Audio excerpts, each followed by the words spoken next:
Muito bem, este é a Conexão Futura aqui na tela do seu canal Futura na TV e também na internet. Saiba tudo sobre o nosso programa acessando o site que está aí na sua tela, futura.org.br/Conexão Futura. Aqui você encontra os nossos episódios mais recentes e também os nossos links aqui para acompanhar as novidades do Conexão nas redes sociais. Bom, a brincadeira constitui aí um incentivo ao desenvolvimento de novas habilidades. Para as crianças, pode ser até mais agradável trabalhar sobre situações imaginárias, segundo determinadas regras. E em qualquer idade, brincar é colocar a imaginação em ação. Então, no programa de hoje, vamos aqui falar sobre jogos que estimulam diferentes áreas e atividades da nossa mente humana. Para essa conversa, recebemos aqui no estúdio, ao meu lado, está a Ana Luísa Grilo Balaciano, que é professora da Oficina de Jogos Matemáticos do Liceu Franco-Brasileiro. Obrigado, Ana Luísa, pela presença. Tudo bem com você? Tudo bem. Ainda conosco aqui no estúdio está o Lúcio Abondati Júnior. Ele é médico, produtor cultural e coaching. Bem-vindo, Lúcio. Tudo bem? Tudo. Maravilhoso. Muito bom. Falar de brincar é uma coisa maravilhosa. Falar de brincar é sempre bom, né? E ainda conosco, daqui a pouquinho, participa do bate-papo o educador Lino de Macedo. E você em casa, como sempre, também é nosso convidado para acompanhar esse bate-papo aí, quem sabe ficar mais inspirado para levar a brincadeira para o seu dia a dia. Hoje eu quero começar passando a palavra aqui ao Lúcio, mostrando, por exemplo, aqui um livro, que é o Jogos e Soluções Interativas, a importância para o universo corporativo, educação, saúde e relações interpessoais. Quero mostrar o livro e perguntar já para o Lúcio, porque quando a gente fala em brincadeira, normalmente aí se associa ao universo das crianças, só que não necessariamente, né? A brincadeira não tem idade mesmo, né, Lúcio? As empresas têm descoberto cada vez mais isso. É verdade. O brincar, na verdade, é uma forma de você interagir com o meio. Então, você pode simular qualquer tipo de condição. Quando um professor dá uma aula, por exemplo, ele está falando de um outro país, você tem que trabalhar com a sua imaginação para você poder experimentar aquela condição que ele está descrevendo. Toda vez que você propõe uma brincadeira, você está propondo que o aluno ou a pessoa que está participando da brincadeira interaja diretamente com o tema. E a brincadeira, com suas regras próprias, leva você a participar daquilo ativamente. Então, em vez de você ficar, por exemplo, no seu canto só assistindo aquilo sem poder contribuir, a brincadeira te permite participar daquilo de uma forma muito criativa. A imaginação, na verdade, é quem vai poder sedimentar esse conhecimento que a gente recebe. Então, em termos educacionais, o brincar é excepcional. O hemisfério direito do cérebro tem esta função, basicamente. Ele prepara você para brincar com possibilidades. Se a gente não pudesse usar esta função, seria muito difícil a nossa adaptabilidade ao meio ambiente. Não é possível você adivinhar onde vai nascer. Então, se você nasce, por exemplo, num lugar frio, você se adapta àquela condição. Se você nasce num local quente ou seco, você se adapta àquela condição. A função de brincar é uma função neurológica que acompanha todos nós até o fim da vida. Eu vejo muita gente dizendo, brincar é perda de tempo. Não tem conceito mais falso que esse. Imagine hoje em dia você que aprendeu a trabalhar com as condições do dia a dia, vivenciando uma crise, às vezes crise econômica ou de trabalho, como você vê, e que você só sabe trabalhar com fatos conhecidos. É o brincar com possibilidades que é capaz de gerar, por exemplo, novas soluções que tiram você da crise. E esse brincar deve ser estimulado, é um exercício que deve ser feito continuamente. Sem dúvida. Essa questão do estimular o brincar em todas as etapas da vida, muitas vezes é vista como um desafio, né? Como você disse aí, tem muito adulto ainda com resistência e a gente sabe que na escola, quanto antes for incentivada a questão da brincadeira, disciplinas muitas vezes que não são aí das mais preferidas dos alunos, se faz-se uma pesquisa básica, aí normalmente se fala área de exatas, matemática, aquela que a criançada não gosta tanto. Isso é um estigma criado, mas assim, se você apresenta a matemática a partir de brincadeira, você pode começar a desconstruir essa ideia e fazer o aluno, de fato, gostar da matemática, né, Ana? Justamente. A ideia do laboratório, né, da oficina de jogos matemáticos, ela nasceu dessa questão, da gente procurar mostrar para o aluno, né, criar com o aluno condições dele experimentar e vivenciar a matemática no dia a dia. Então, eu costumo dizer, a matemática é criação, é invenção, é você trabalhar nos jogos, por exemplo, você trabalha com estratégias, você cria as regras também tem o lado social, né?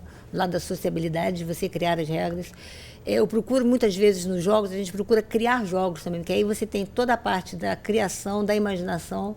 O grupo cria um jogo, coloca as regras, vamos ver se essas regras dão certo. A teoria na prática é outra. Então, são questões que a gente procura também estar trabalhando dentro da ideia de jogos. E explicar que a matemática está em todo lugar, e que a matemática não é só números, a matemática é espaço, a matemática é arte. Você tem os jogos como o Tangram, você tem desenhos, você tem figuras, você tem uma enormidade de questões. O próprio estudo do planeta, do mundo, você trabalha a questão da matemática. E lá no Franco Brasileiro nós procuramos, é uma atividade do Centro Cultural, nós procuramos trabalhar com jogos matemáticos, mas temos trabalhos de arte, de educação física, de ritmo, uma série de outras atividades que também, se você pensar, elas também trabalham essa questão dos jogos como na própria sala de aula formal, né? Essa ideia do jogo, ele permeia todo o fazer pedagógico nessa ideia. E que brincar também não é brincadeira no sentido como o Lúcio falou, né? Que brincar é coisa séria, estimula a criatividade, a busca de novas experimentações, de novos lugares, e não coloca você como passivo, você ativo também. Nesse sentido, uma das coisas que você acabou de mencionar, acho muito interessante a gente ressaltar aqui que a brincadeira também não precisa ser só replicada sobre aquela brincadeira já convencional que todos conhecem, com o professor com uma boa articulação junto aos alunos e com uma boa ideia do que ele quer propor, ele pode criar brincadeiras e contar com os conhecimentos dos alunos também, aí vai engajar ainda mais aquela turma nesse sentido de aprender juntos, né? Por exemplo, na atividade, eu costumo falar com eles, que eu trabalho com eles às vezes, xadrez vivo. O que é o xadrez vivo? Cada um deles é uma peça do xadrez. Xadrez também já tem muita gente com resistência, porque aquele jogo difícil lá de tabuleiro. Difícil. Então vamos fazer. Então eu faço coreografias com ele das peças do xadrez, então você trabalha toda a parte corporal dele, a parte de estratégia, porque se você cria um campo no chão, né, cada um deles sendo uma peça, então eles têm que entender essa dimensão deles se localizarem no espaço e tudo mais. E outros jogos também que existem, que você pode reaproveitar ele em outros jogos. E a questão do Mancala, por exemplo, que é um jogo que você trabalha com a questão de semear, com a questão contrária a você produzir mais, né? Então tem uma série de jogos que você também trabalha toda a parte, por exemplo, cultural. O Alquerque, por exemplo, é um jogo de tabuleiro da África, que você trabalha com 9 quadrados e cada quadrado com 4 triângulos. Então você trabalha toda a parte espacial, mas você também trabalha a parte cultural de explicar o jogo, de onde é que veio, como é que era, como é que esse jogo era trabalhado, como é que era jogado, quer dizer. Então você interage também a criança, né, o grupo, com outros universos. Muito legal. Bom, vou chamar agora também para a nossa conversa o educador Lino de Macedo. Ele é consultor do Instituto Pense, fala com a gente diretamente de São Paulo. Tudo bem, Lino? Bem-vindo à Conexão Futura. Alô, Lino? Acho que o Lino não está nos ouvindo, ele está ali atento, mas não está escutando a nossa conversa aqui no estúdio. Quero voltar então aqui para falar com o Lúcio em relação a esse jogo que eu vou mostrar para você aqui, ó.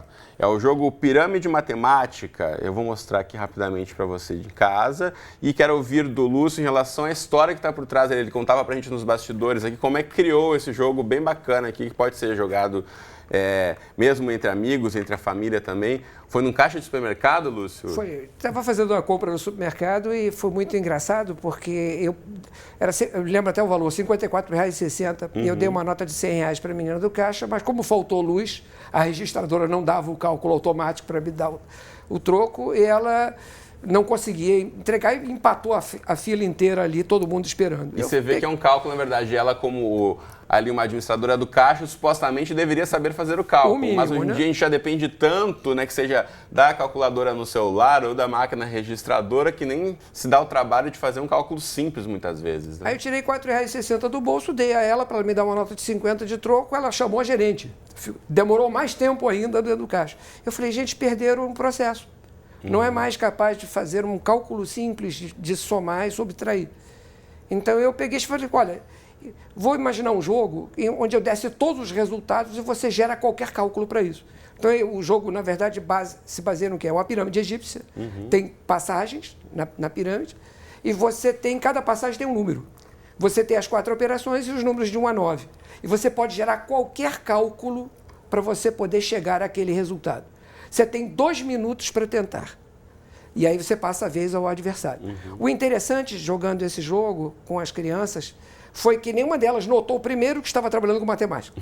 Todas queriam chegar na sala do Já tesouro. quebrou, então, essa resistência inicial com a matemática. E ao ver que uma das crianças superou as outras, terminou o teste e elas viraram e disseram, vamos de novo? Eu falei, vamos. Acabou a segunda partida, vamos de novo? Vamos. Vamos de novo, vamos de novo, vamos de novo. Elas jogaram ininterruptamente, nenhuma delas querendo interromper. Primeiro porque perceberam que era divertidíssimo tentar chegar na sala do tesouro antes dos outros. Segundo, que dentro desse processo, a velocidade de cálculo dela aumentou exponencialmente. Era perceptível, a primeira vez que a criança tentou uma delas, conseguiu abrir 6 passagens durante os 2 minutos. Na vez seguinte, ela já foi para 10 passagens, na terceira ela conseguiu 12 passagens direto em 2 minutos. Aí uma delas virou e falou, eu devia jogar isso antes de fazer a prova. Também já percebendo o benefício aí para os Aí estudos, né? Isso que é bacana, a gente conseguir, na verdade, trazer esse lado mais lúdico, mais divertido e depois pensar que isso também vai ser utilizado aí na cobrança de resultado de prova, mas a brincadeira pode fazer parte de um lado mais divertido sem ser uma coisa chata. E se você me permite, eu acho que a gente tem que estar sempre atento, nós, no caso, enquanto educadores, né, de pensar os contextos e os lugares. Então, por exemplo, o Liceu Franco-Brasileiro lá é do lado de uma igreja. Então, as badaladas do sino. Então, quantas vezes o sino toca? Então, você pode trabalhar uma série de questões, para além de ritmos. 6 horas da tarde, por exemplo, que é um horário que eu estou em sala com eles. 18 badaladas. Entender que 18... Por que são 18 badaladas? São 18 horas. Você pega a época das Olimpíadas ou de Copa e tudo mais, o fuso horário dos diferentes países que estão. A questão de tabelas de jogo, de futebol ou de qualquer outro jogo que seja também, você tem uma série de questões que movimentam o dia a dia, né, da criança e do jovem, mas que você pode estar trabalhando, criando tentativas de jogos. Uma modalidade esportiva que passa a cada 2 semanas na TV, que é, sei lá, corrida de carros, por exemplo, né? Fórmula 1, a cada semana é num local do mundo e o horário de exibição vai ser diferente. Com certeza. Não, e você está falando agora em corrida, uma outra questão, por exemplo, montar pistas de autorama, não aquelas pistas já montadas, mas você montar pistas com eles. Às vezes eu monto. Se você monta uma com uma ladeira maior, uma sem ladeira, por que o carro... Você trabalha a aceleração, quer dizer, você começa a trabalhar outras questões. Você está jogando dentro do contexto. Você está jogando dentro do contexto, você está trabalhando matemática já num nível que não é um nível de aceleração, né? A discussão sobre aceleração. Física, isso, você pode usar matemática, usa isso história. Mais à frente. Então você tem... A interdisciplinaridade, eu acho que ela funciona muito bem nessa questão. Muito bem. Ligada aos jogos. Bom, fui avisado aqui pela produção que tivemos probleminha na internet, mas o Lino de Macedo está na linha conosco, falará pelo telefone. Você me ouve agora, Lino?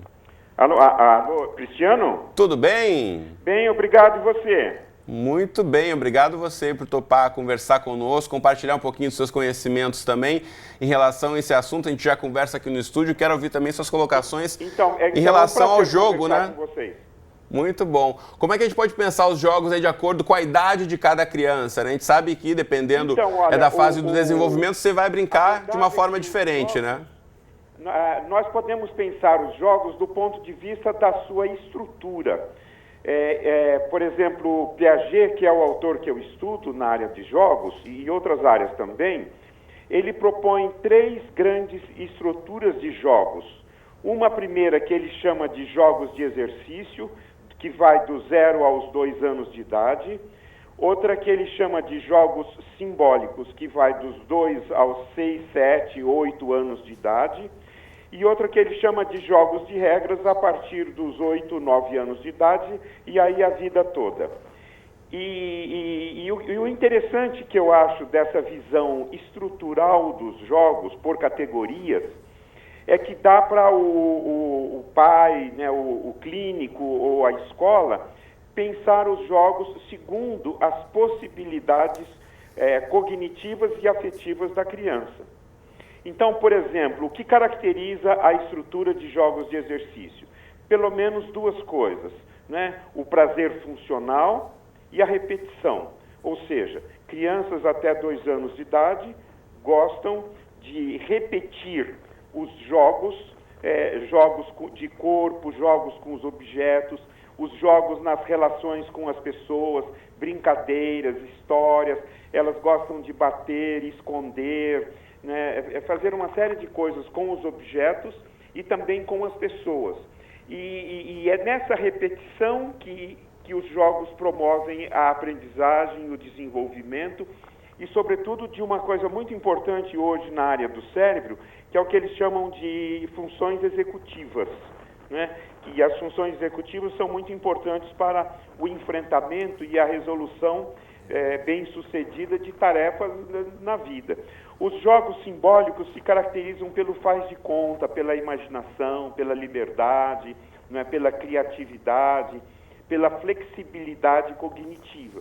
E os jogos de regras se caracterizam por um contexto com relação aos resultados de competição, mas, por outro lado, com relação ao processo de jogar, de cooperação, respeito mútuo, né? Então, aprender a conviver num contexto de regras e limites, de aceitar os resultados, de aperfeiçoar-se. Então, eu acho muito importante que a escola leve em conta, né, essas características das estruturas dos jogos, para que elas possam entender, né, as possibilidades, necessidades e limitações das crianças nas suas diferentes faixas etárias.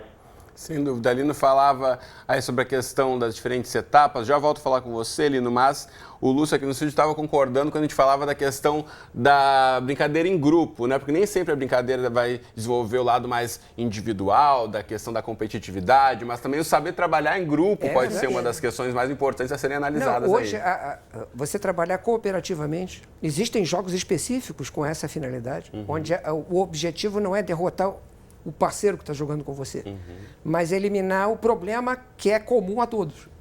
E nesses jogos, por exemplo, é muito comum que todos percam se o objetivo não for alcançado por todos os participantes.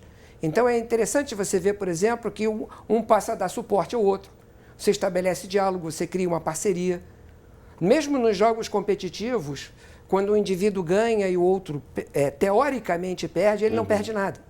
Porque ele simplesmente testou uma solução, o adversário tinha uma solução melhor, e aquele que participou e teoricamente perdeu, ganhou a solução do adversário. Então incorporou o conhecimento. Com certeza. Dentro disso, se eu puder fazer uma parte, quando nós trabalhamos com jogos, no caso jogos competitivos, a questão da perda ou da vitória, nós trabalhamos a partir da reflexão do jogo. Então, ao término de cada jogada, a gente procura refletir com o grupo quem ganhou e quem perdeu, por que você ganhou, por que você perdeu. Isso é bacana para rever também estratégias, posicionamentos, escolhas. Rever as estratégias, o porquê que um ganhou, por que um perdeu. Poderia ter ganho por um outro caminho, poderia ter perdido por um outro caminho também. Então, para não ficar aquela questão da perda e do ganho simplesmente. Eu vi gente, por exemplo, participantes de partidas, em que, na verdade, o derrotado parabenizou o vitorioso, porque aquela estratégia ele não tinha pensado. E ele não tinha seguido aquela linha de ação e viu que aquela linha de ação era vitoriosa. Então é interessantíssimo você colocar essa nova gama de trabalho, onde você pode aplicar isso a qualquer coisa. História, nós tínhamos um professor, a gente acaba sendo filho de quem nos ensinou. E nós tínhamos um professor em sala de aula que ele foi da Segunda Guerra Mundial no contexto de aula e ele simplesmente dividiu a turma em duas e falou: vocês são o eixo, vocês são os aliados. A próxima aula é a Segunda Guerra Mundial. Vocês vão defender seus lados. E a gente fez fervorosamente em sala de aula e quando acabou a aula ele falou assim: estão todos certos de sua posição? Estamos! Ótimo! Amanhã vocês vão fazer o contrário, vocês vão defender o que atacaram e vocês vão... E foi interessantíssimo, porque tivemos os dois lados de uma questão e pudemos refletir disso ativamente. E a ideia do jogo, não o jogo para você ganhar ou para você perder, e sim o jogo para você pensar naquele objeto ali, naquele projeto. Né? As estratégias que você pode usar, quais são os lugares, os contextos. Então, é toda uma gama de questões que você refletir sobre o jogo propicia, e não Sem o jogo pelo jogo. E também o jogo fora da escola aqui, a gente pode pensar nas oportunidades em casa mesmo, né? Uma série de jogos de tabuleiro disponíveis, jogos de cartas, enfim, se você for aí para a web, nos buscadores na internet, você encontra aí uma série de jogos que você pode muitas vezes fazer em casa, sem muitos recursos, tem que gastar dinheiro nem nada. Mas eu quero voltar a conversar com o Lino, que fala com a gente de São Paulo, porque tem uma outra vertente do jogo que também sempre acaba até gerando certa polêmica, aí quando se fala em educação, em desenvolvimento dos jovens, são os jogos eletrônicos, que também é um caminho sem volta. A gente sabe que é uma indústria gigantesca, que até já passou em faturamento aí o cinema no mundo afora. Você acredita que os jogos eletrônicos também podem ser utilizados para a educação, Lino? Alô, Cristiano? Oi, Lino, você está me ouvindo? É o seguinte, então, olha, eu estou ouvindo com muita dificuldade você, mas eu estou ouvindo bem os colegas aí, o Lúcio e a Ana. Eu perguntava a você, Lino, em relação aos jogos eletrônicos, você está me ouvindo agora? Eu concordo plenamente com o que eles estão dizendo a respeito do aspecto competitivo, mas eu diria o seguinte, que para mim o mais importante no aprendizado em relação aos jogos é o aprendizado da não coação, ou seja, o jogo supõe uma entrega, supõe uma adesão do jogador ao querer jogar, ao jogar de acordo com seus recursos ou limites, etc. É uma experiência de não coação. Isso é importante. Agora, com relação ao aspecto competitivo, eu não levo, para mim, a aprender, porque é o seguinte, quem diz competição, diz escolha. Quem diz competição, diz aprender a perder e ganhar. Quem diz competição, diz lutar por uma meta, por um resultado. Quem diz competição diz respeitar também as condições para ela, a justiça para elas. Então, eu acho que, sobretudo no mundo de hoje, através dos jogos, as crianças aprenderem a competir de uma maneira positiva, democrática, de uma maneira respeitosa, etc., é fundamental. Eu acho que a competição é aprender a competir, aprender a fazer escolhas. Por exemplo, nós estamos num contexto de competição. Eu estou aqui longe de vocês, com dificuldades de ouvir, de compartilhar a conversa, e estou tentando, no melhor das minhas condições, de compartilhar. Então, é competitivo porque há uma série de coisas que limitam o melhor de mim no contexto da discussão de hoje. Na vida é assim. Então, é claro que eu acho que a cooperação ela é fundamental e nós temos que desenvolvê-la, mas eu acho que a gente não deve ter medo da competição, e sim ensinar os alunos e as crianças e jovens a lidar com a competição em termos de escolha, de ganhos e perdas, de limites de recursos e de aperfeiçoamento, sabe? Bom, sem dúvida. Infelizmente, pelo adiantado da hora aqui, eu vou precisar já me despedir do Lino, mas apesar aí da competição e da dificuldade técnica, a gente conseguiu aí ouvi-lo muito bem nas suas participações, e agradeço muito aí você ter participado do nosso Conexão, Lino. Tá, um abraço para vocês. Um abraço. Tchau. Preciso voltar aqui para o estúdio para a gente encerrar rapidamente, mas quero conclusões de vocês em relação a essa colocação, provocação do Lino também, Ana. O que eu acho que a questão do Lino é uma questão de modos de se colocar as palavras, que também é um jogo de palavras, né? A competição, quando eu falo uma competição reflexiva, você refletir sobre o jogo, você passa a refletir sobre todas as questões que ele colocou, que sejam as regras, as estratégias têm a ver com os contextos também. Então, quando você passa a refletir sobre o projeto do jogo, como foi executado, você está numa competição que eu chamo de competição reflexiva. Muito bem. Como é que você vê isso? Eu acho que, na verdade, tem espaço para as duas coisas. A competição mostra a você que existem soluções que você não pensou. Na verdade, quem perde, não perde nada. É o ganha, não ganha, e não ganha e perde. E o fato de você poder trabalhar e superar a si mesmo na próxima vez que competir, dá a você uma capacidade de pensar na solução que você escolheu anteriormente e usar na nova. Junto a isso, você trabalhar cooperativamente, os dois tipos de trabalho que o jogo propõe, ele cria um contexto com esse favorecimento, estabelece diálogo, estabelece você poder trabalhar com o que você já traz e aprender com os outros que estão no grupo. Então, o jogar tem uma vantagem capital. Muitas vezes os pais me perguntam, meu filho fica jogando isso com os amigos. Eu falo assim, entre no grupo, vá jogar com ele. Partilhe esse momento de diálogo que ele está tendo com outras pessoas. e você vai se divertir com ele. E a reflexão dentro do jogo, ela passa a você interagir também com o lugar do outro. Você passa a refletir não o seu lugar só, mas o lugar do outro. Não o seu só lugar, vendo o outro como seu competidor, mas como alguém que pode ajudar você a pensar melhor. E né? o seu próprio lugar, porque você também refletir sobre a estratégia que você tomou, nem sempre você, às vezes, é uma estratégia que você, para você poder explicar a estratégia para o outro, é uma maneira de você também refletir o seu lugar naquele lugar que, às vezes, era o lugar do outro. Muito bem. A gente podia seguir aqui o restante da tarde falando, o papo está muito bom, mas o nosso tempo está chegando ao fim. Quero, antes de encerrar, mostrar o site para você, que vai aparecer aí na tela, que é oslucios.com.br, sobre esse trabalho bem bacana aí, sobre o mundo da brincadeira, que o Lúcio, aqui no estúdio, desenvolve junto à sua esposa e companheira, a Lúcia Vasconcelos Abondati. Você pode saber muito mais aí sobre o trabalho deles acessando oslucios.com.br. A questão que eu levantei aqui sobre jogos eletrônicos, a gente vai voltar em outro programa aqui, porque o nosso tempo realmente já está estourado. Obrigado aos dois pela presença, é um prazer conversar com vocês. Foi um prazer enorme. Valeu. Muito obrigado. Você de casa, obrigado pela companhia de sempre. Conexão no ar aqui de segunda a sexta na tela da TV ou qualquer hora do dia e da noite no nosso endereço na internet que está aqui embaixo. Um abraço e até a próxima.